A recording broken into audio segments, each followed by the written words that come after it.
Hi everyone, for this demonstration I would like for us to create an interior of a room drawing, and after we do the interior of a room we're either going to collage in different surrealistic elements or we're going to put a oversized surrealistic apple in the room, modeled after Rene Magritte's surrealistic paintings.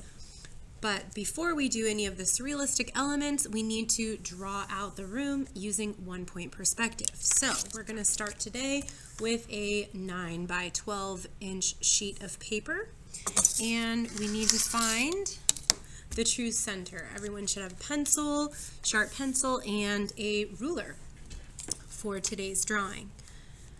I'm going to create the true center of my paper by measuring corner to corner. To create an X through the paper, my ruler is shorter than the diagonal length of the paper, so I'm going to have to kind of eyeball it.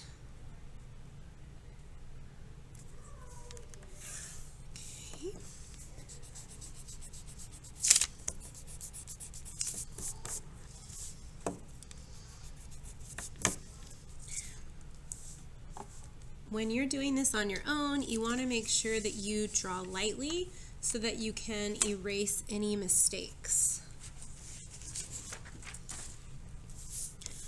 Do the same thing on the other side. Going to start right in the corner and draw towards the center. Move my ruler down.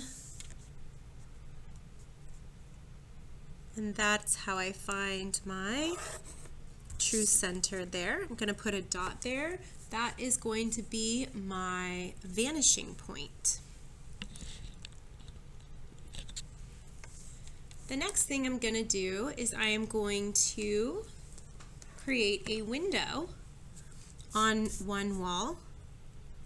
Actually, before I do that, let's make the floor and the ceiling.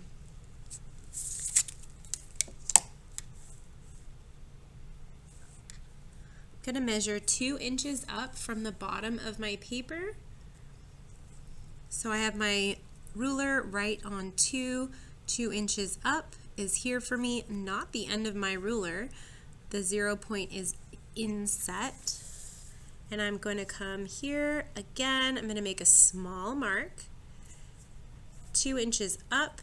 And this is going to help me to have a line that is exactly 2 inches up from the bottom of my paper.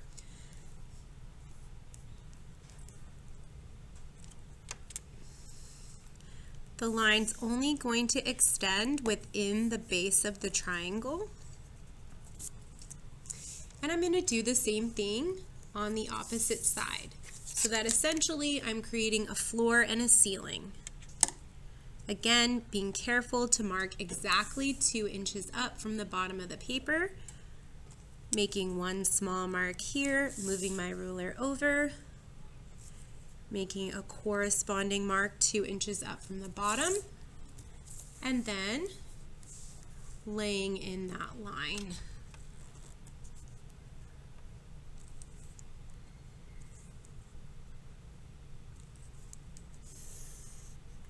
If I have done all of those measurements accurately up till this point, I should be able to take my ruler and put it down here and have it create a straight line.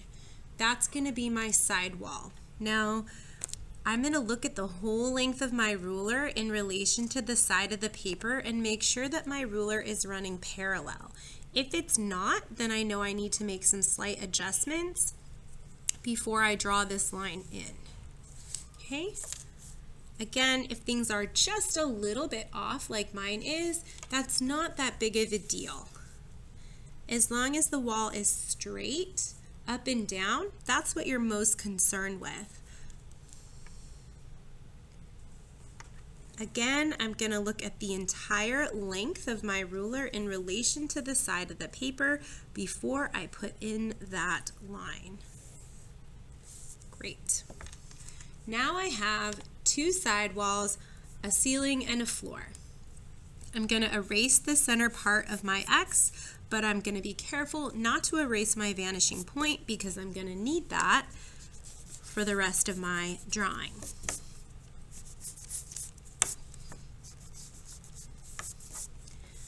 Let's create a window on one side and a door on the other.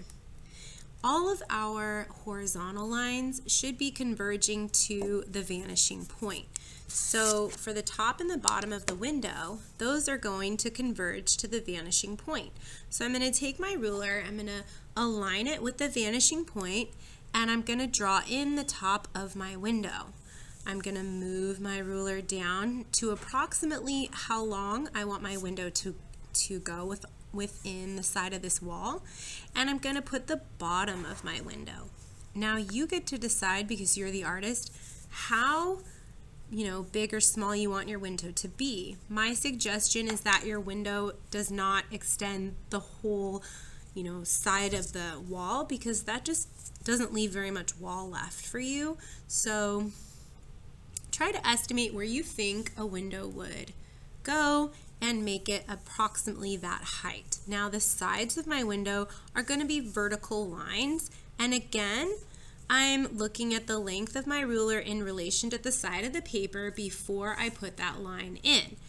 I don't want my window to be this wide, so I'm going to make it a little bit narrower than the original top and bottom lines, and I'm going to just erase any excess lines.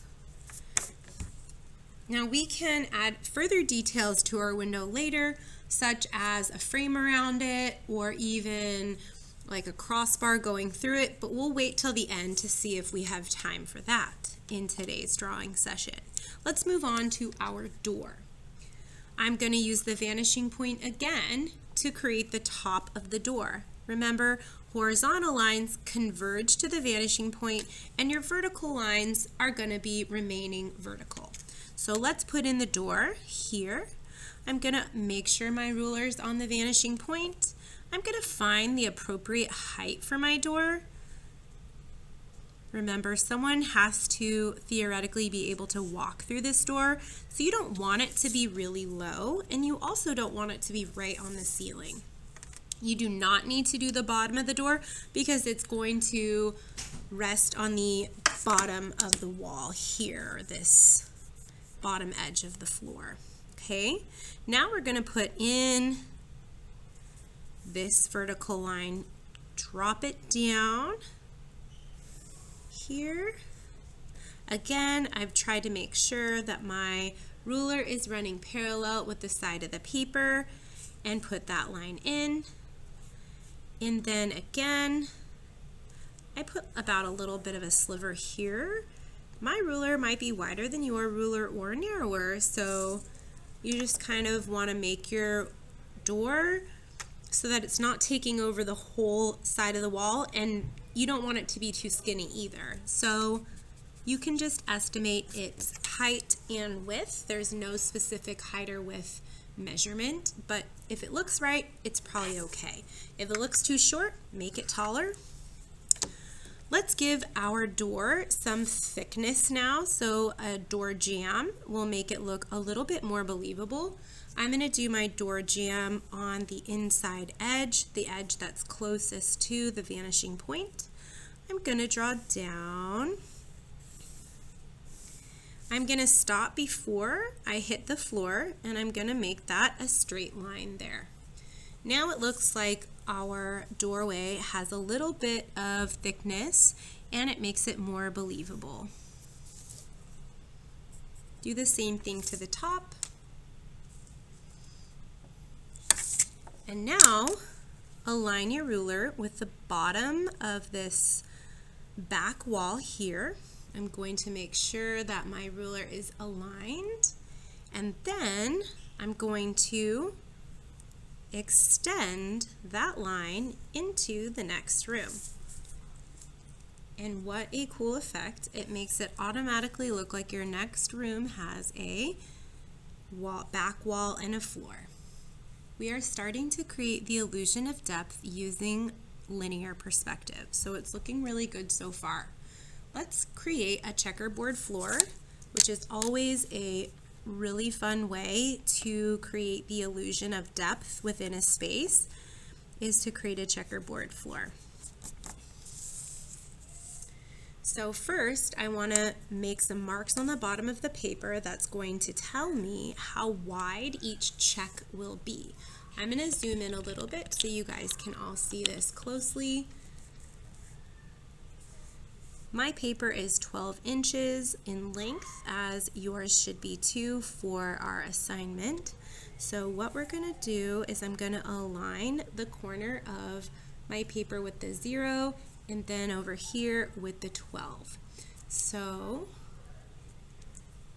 now let's make checks that are 1.5 inches wide. 1.5 inches wide. So try not to move your ruler around at all. Hold it nice and steady. And we are going to make a mark, tiny mark on the very bottom of the paper. Shouldn't be too big because you're not going to want to see it that much, but just enough for you to make measurements.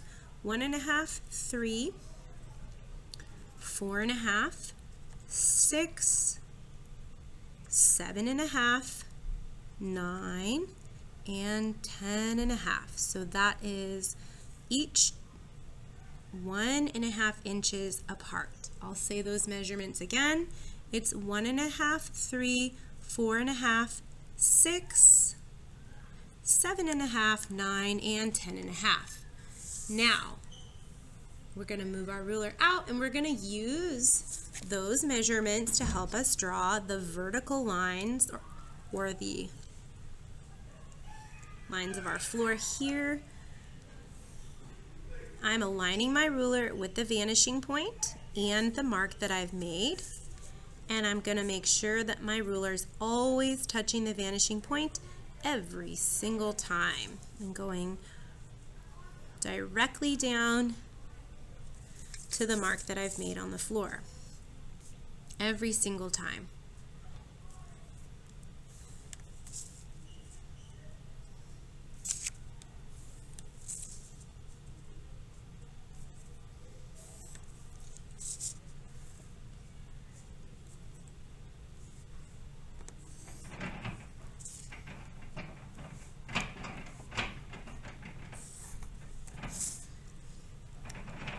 Now, if I want my checks to look like they extend into this room, I'm going to have to make marks to show me, to guide me on how wide the checks would go off over here.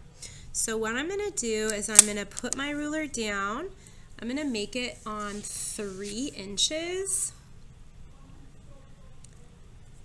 On the corner of the paper, let's put it on the 3. Now this part can get tricky because it requires you to make measurements and not move your paper, right? You can't move your paper around while you're doing this. You have to hold it really still. I'm going to make a mark at 1.5 and then again at the 0 point of my ruler. 2 little dots on my desk. Yes, that's okay for now. Some artists will actually tape a piece of paper to the back so they have an area to draw. You can do that too if you have access to those supplies, but if not, 2 tiny dots in pencil that you can erase later is okay. Now, did you see what I did there? I moved my ruler out without moving my paper. I'll show you again. I have my ruler here, okay? It's on the 3. I've made a mark at 1.5 and a mark at the 0 point. Now I'm holding my paper really steady and still. I'm going to move my ruler out and I'm going to put this line in. My ruler is on my point here and it's on the vanishing point. I'm going to make a line there and then go out, and only a tiny bit, now it's on this other mark, only a tiny bit of it's showing. Some of you may not see any of the second line and just have one line. That's okay. Now let's make the horizontal lines of our floor.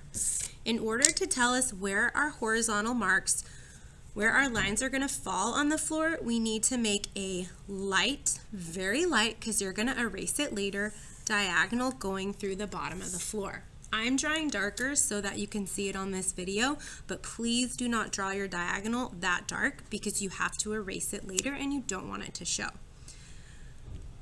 In my experience, you could put a mark on every single floorboard where it intersects the diagonal.